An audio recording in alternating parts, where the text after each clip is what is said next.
মার্চে বাংলাদেশে আসবেন তুরস্কের প্রেসিডেন্ট রজব তাইয়েপ এরদোয়ান।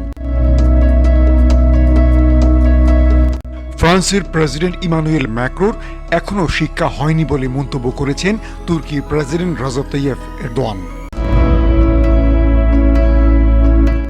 ইয়েমেনের ধ্বংসাত্মক যুদ্ধে সৌদি আরবকে সমর্থনের ইতি ঘটিয়েছেন মার্কিন প্রেসিডেন্ট জো বাইডেন।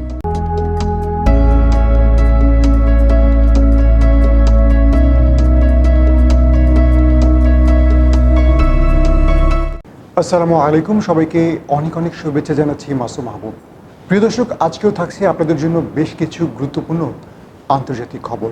যারা নিয়মিত মুসলিম বিশ্বের আপডেট খবর পেতে চান অবশ্যই আমাদের চ্যানেলটি সাবস্ক্রাইব করবেন।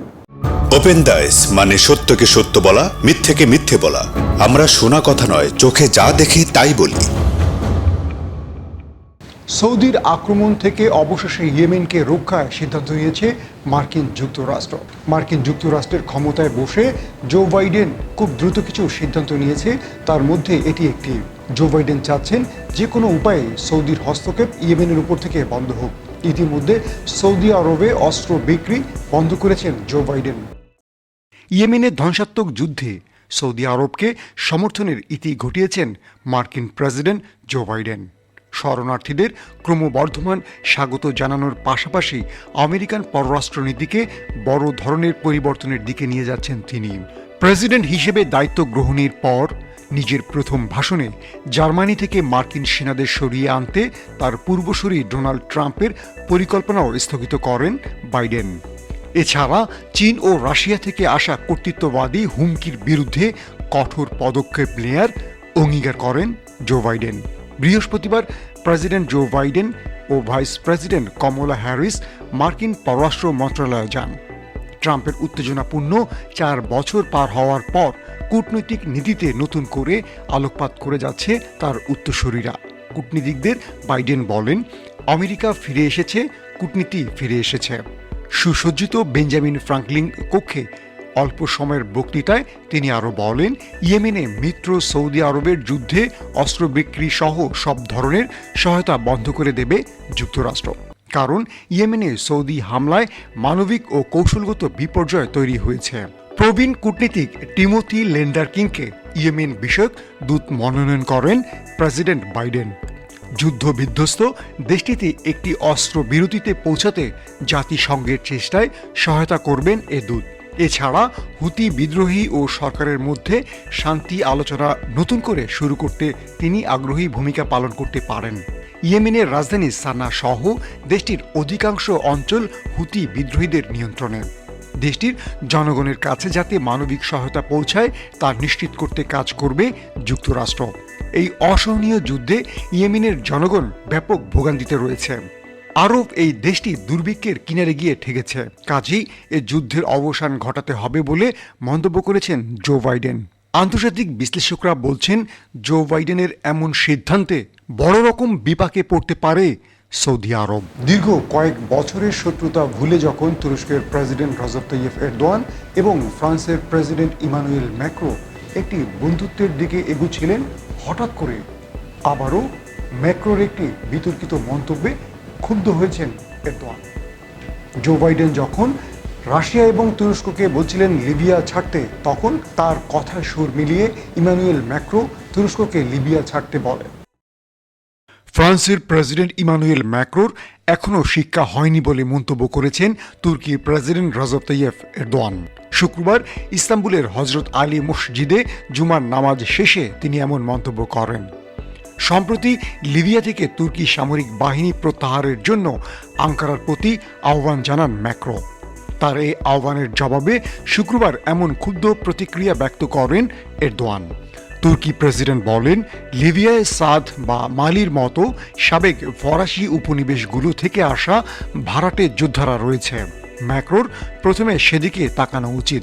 2011 সালে মুয়াম্মার গাদ্দাফির পতনের পর থেকেই সহিংসতা আর বিভক্তিতে জর্জরিত হয়ে আছে লিবিয়া।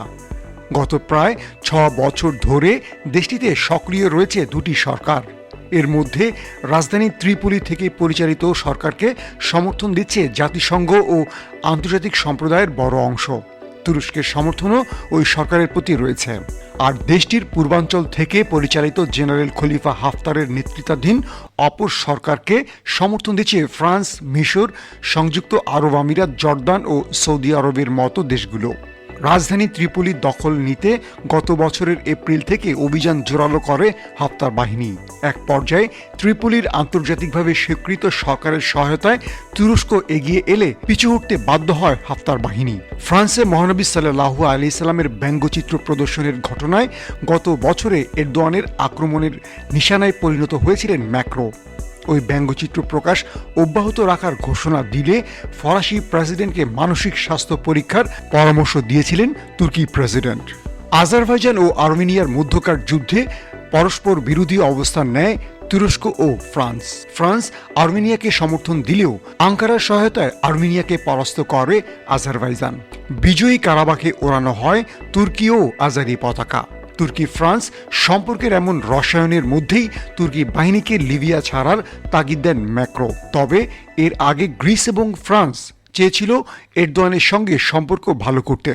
হঠাৎ করে ম্যাক্রোর এমন প্রতিক্রিয়ায় এরদোয়ান ক্ষুব্ধ হওয়ায় ধারণা করা হচ্ছে দুদেশের সম্পর্ক আবারও তিক্ততায় রূপ নিচ্ছে।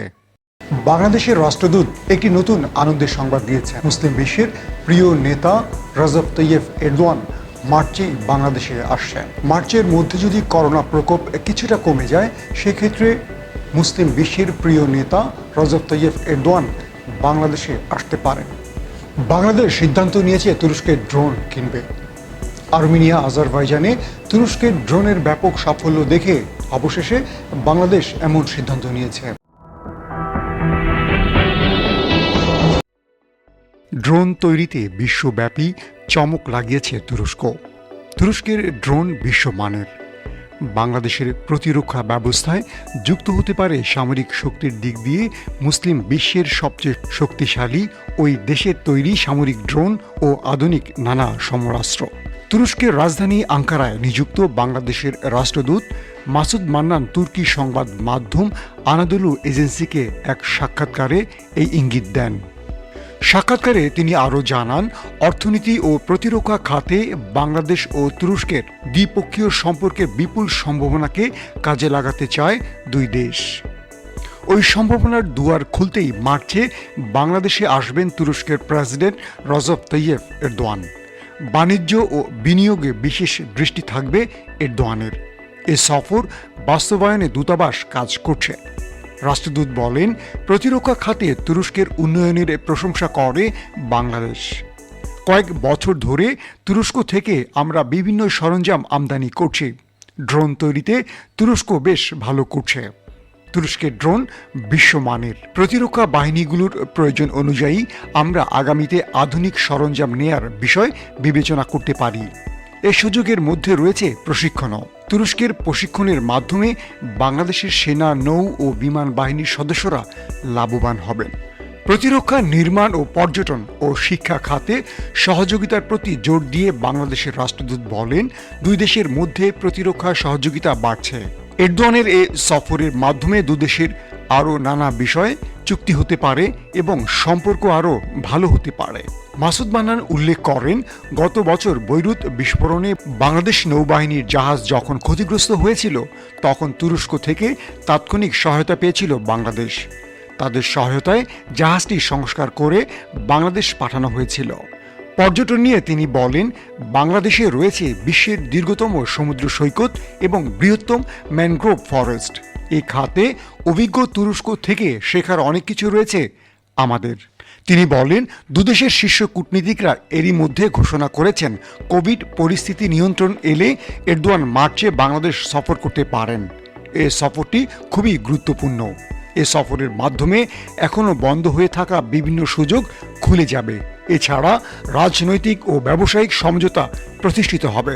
এ সফর আঙ্কারা ও ঢাকার জন্য কেন এত গুরুত্বপূর্ণ, এর বর্ণনা করতে গিয়ে মান্নান আশাবাদ ব্যক্ত করেন, বর্তমানে যে 100 কোটি মার্কিন ডলারের দ্বিপক্ষীয় বাণিজ্য রয়েছে, তা আগামী 2 অথবা 3 বছরের মধ্যে দ্বিগুণ হয়ে যাবে।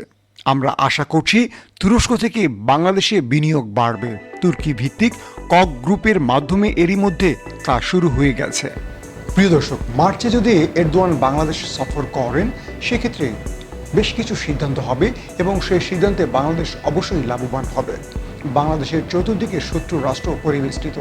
যদি এই মুহূর্তে বাংলাদেশ তুরস্ক থেকে ড্রোন কিনে আনে এবং তুরস্ক সামরিক বাহিনী যদি বাংলাদেশের সামরিক বাহিনী, নৌবাহিনী এবং বিমান বাহিনীকে প্রশিক্ষণ দিয়ে থাকে, সেক্ষেত্রে অবশ্যই আমাদের এই স্বাধীন বাংলাদেশ লাভবান হবে। আমরা আশা করব বাংলাদেশ অবশ্যই তুরস্কের সঙ্গে এরকম একটি চুক্তি করে বাংলাদেশের সেনাবাহিনীকে আরও শক্তিশালী করবে। প্রিয় দর্শক, যারা আন্তর্জাতিক বিশ্বের আপডেট খবর পেতে চান তারা অবশ্যই আমাদের ইউটিউব চ্যানেলটি সাবস্ক্রাইব করবেন এবং আমাদের ফেসবুক পেজটি লাইক এবং ফলো করবেন। আজ এখানে শেষ করছি। সবাই ভালো থাকবেন। আল্লাহ হাফেজ।